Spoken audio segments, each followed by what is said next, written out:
The Tower of London stood as it has for hundreds of years, unmoved, silent, as if witnessing all the betrayals and coronations, blood and gold that had flowed through these stone walls.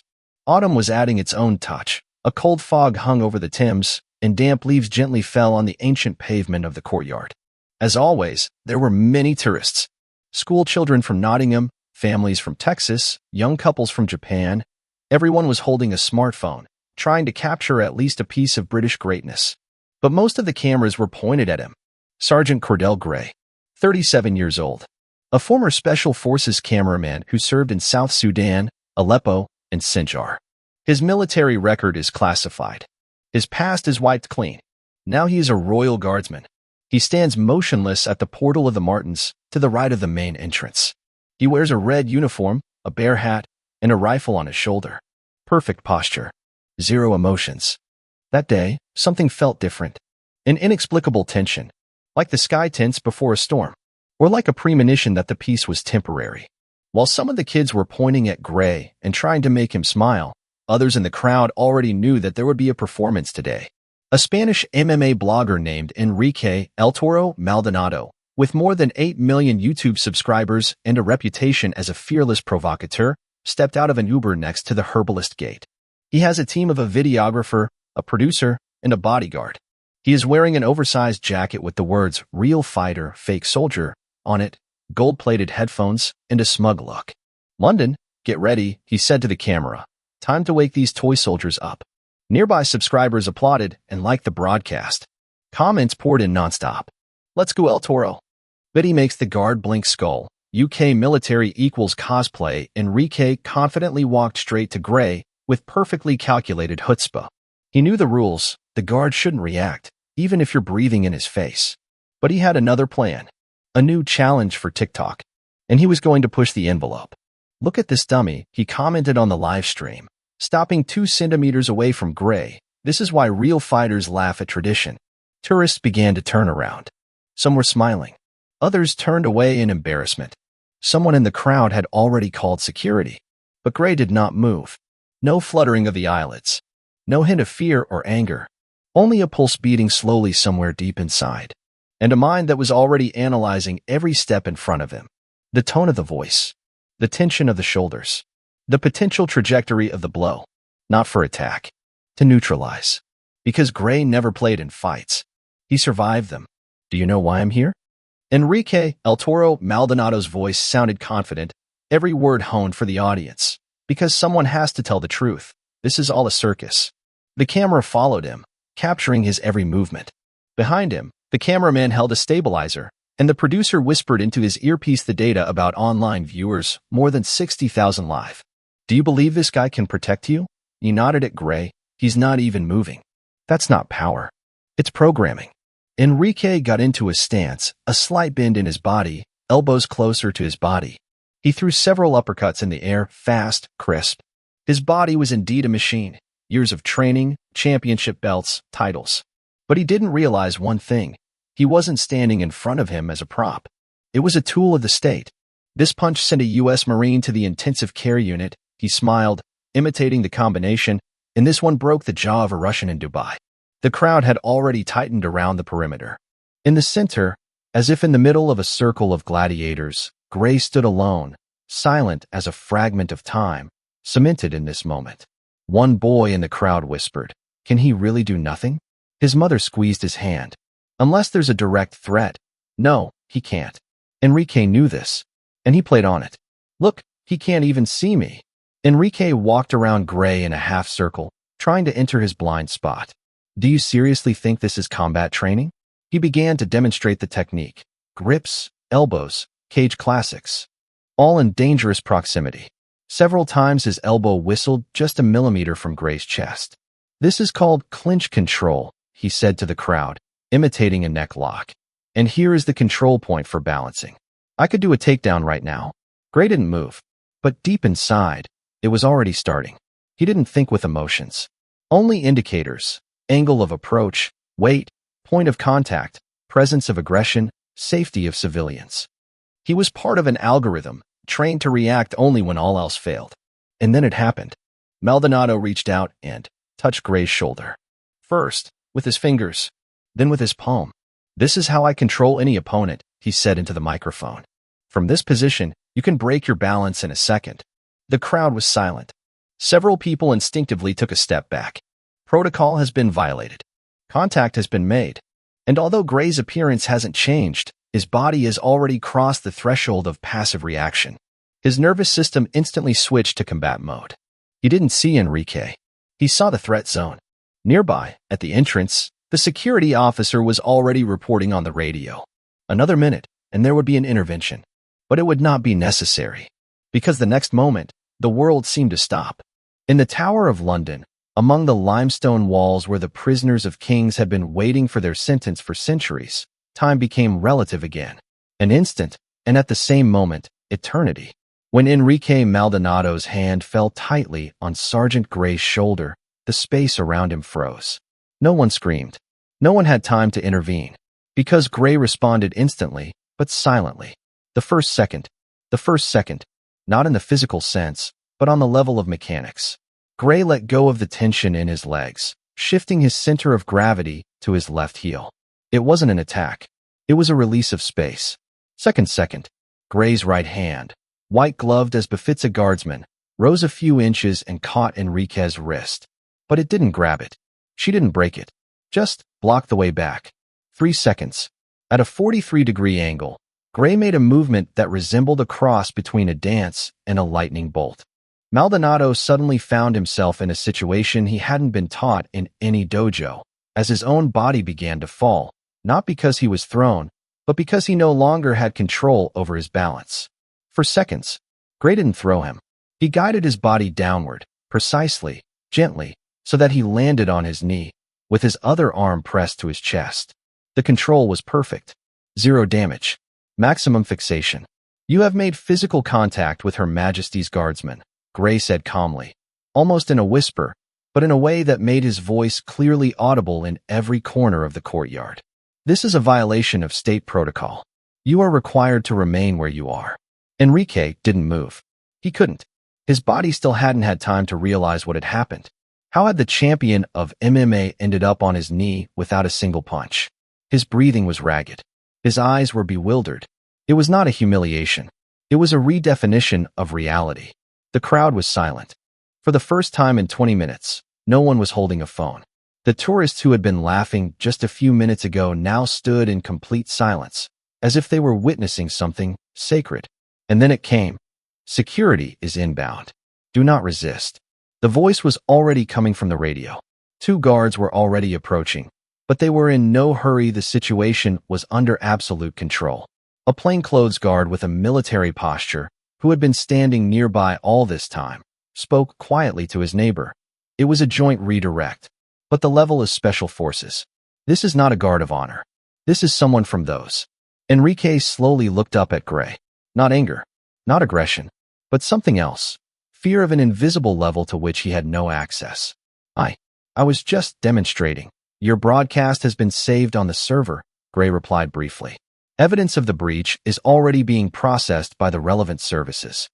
The cameras began to focus again, but this time with a different tone. This was not content. It was an expose. And at the epicenter of it all was a figure in a red uniform, who now stood upright at his post, with a rifle on his shoulder, as if nothing had happened. No one came any closer. Not even the children. Especially the children. They watched with admiration, but without joking. Something remained in the air after the silence fell. Respect. Before the guards reached Maldonado, Gray had already released his wrist and returned to his stance. He stepped back exactly 2 steps, heels together, hands at the seams, rifle back on his shoulder, the mechanics flawless as a watch that does not allow itself to malfunction. The influencer was still on one knee, now more frightened than humiliated. His eyes showed confusion, but also a slow realization that he had just crossed the line where the show ends and responsibility begins. "Stand up." Slowly, one of the guards ordered, keeping his radio at the ready. Maldonado obeyed without a word. His cameraman and producer tried to disappear into the crowd, but it was too late. 2 other security officers were already blocking the exit from the courtyard. One of them, an elderly man with a scar near his ear, glanced at Gray. Just a little. Just for a moment. But the look was familiar. Like a pilot's after a hard landing. And then a man in a jacket with an old British flag on his shoulder stepped out of the crowd. His face was overgrown and tired, but his eyes were clear, as if the dust of the past had just been removed from them. "Cordell," he said. "Bloody hell. Is that you?" Gray didn't answer. But that was enough. A subtle contraction of his jaw muscles, like an echo of past battles. He recognized the voice. The name echoed in his head. Jack Bennett. 3rd Special Air Service Regiment. Sudan. 2013. "I didn't think I'd see you again, especially in red," Jack smiled wryly. "The last time I remember, you pulled me out of the line of fire in Ramadi." Now a few tourists looked around.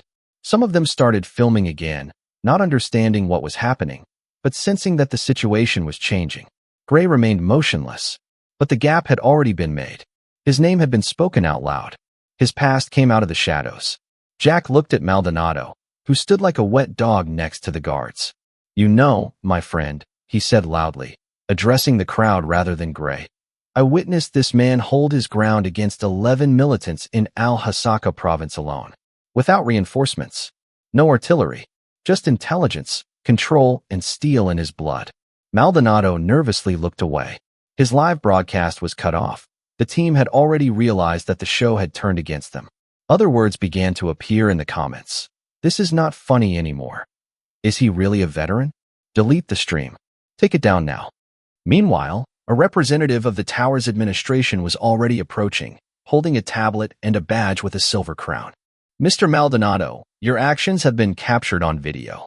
You have breached Royal Security Protocol 4.1.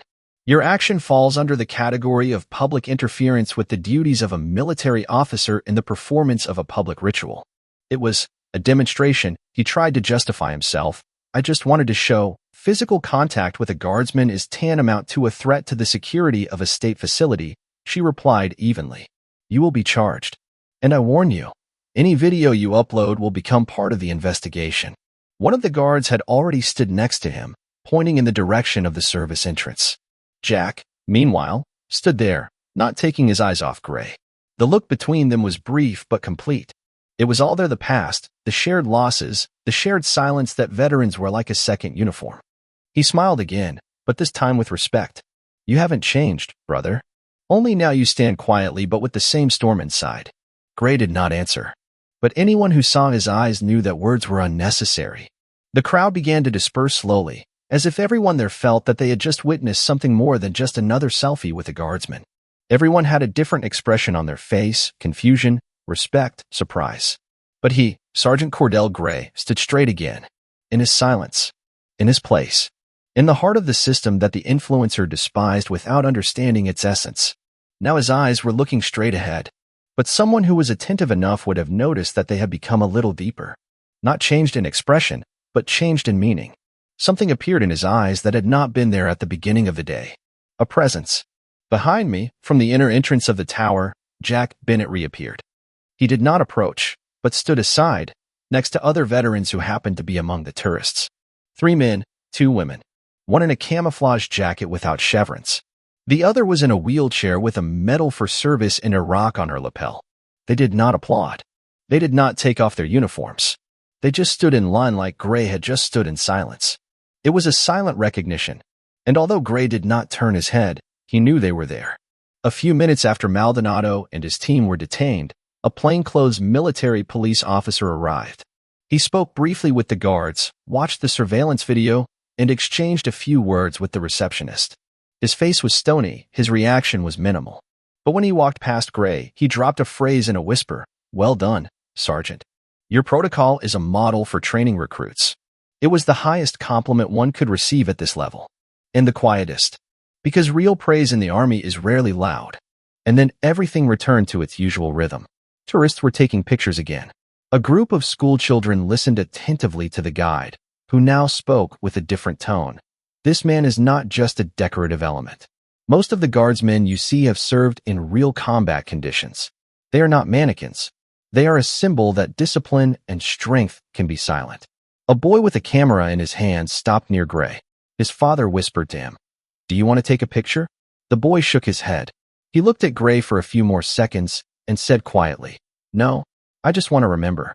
Later in the afternoon, as the bells of the Great Tower in the Tower of London tolled the 16th hour, Gray heard a quiet voice on his radio. Post 3, stand down. Replacements in position.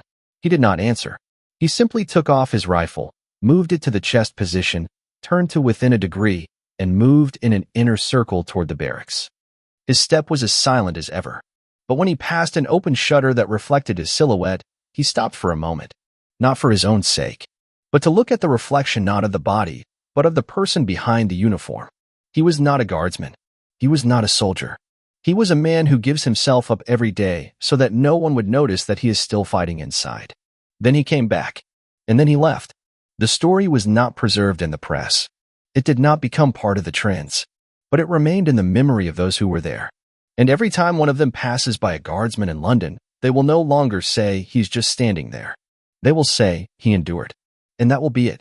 The Tower of London stood as it has for hundreds of years, unmoved, silent, as if witnessing all the betrayals and coronations, blood and gold that had flowed through these stone walls.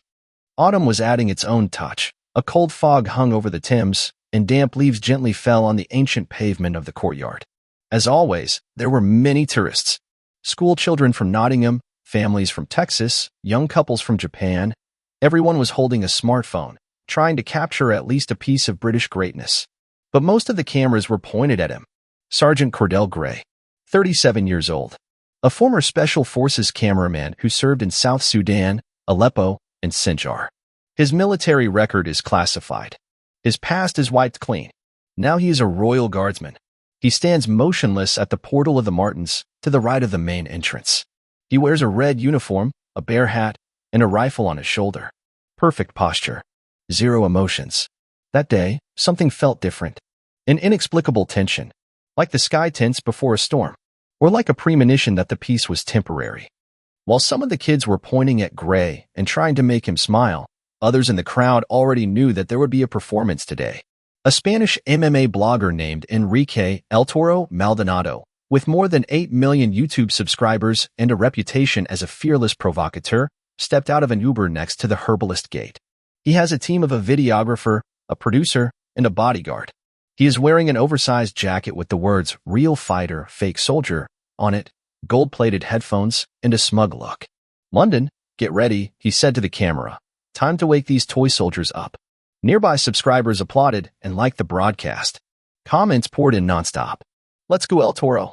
Betty makes the guard blink skull. UK military equals cosplay. Enrique confidently walked straight to Gray with perfectly calculated chutzpah. He knew the rules. The guard shouldn't react, even if you're breathing in his face. But he had another plan. A new challenge for TikTok. And he was going to push the envelope. "Look at this dummy," he commented on the live stream. Stopping 2 centimeters away from Gray, "This is why real fighters laugh at tradition." Tourists began to turn around. Some were smiling. Others turned away in embarrassment. Someone in the crowd had already called security. But Gray did not move. No fluttering of the eyelids. No hint of fear or anger. Only a pulse beating slowly somewhere deep inside. And a mind that was already analyzing every step in front of him. The tone of the voice. The tension of the shoulders. The potential trajectory of the blow. Not for attack. To neutralize.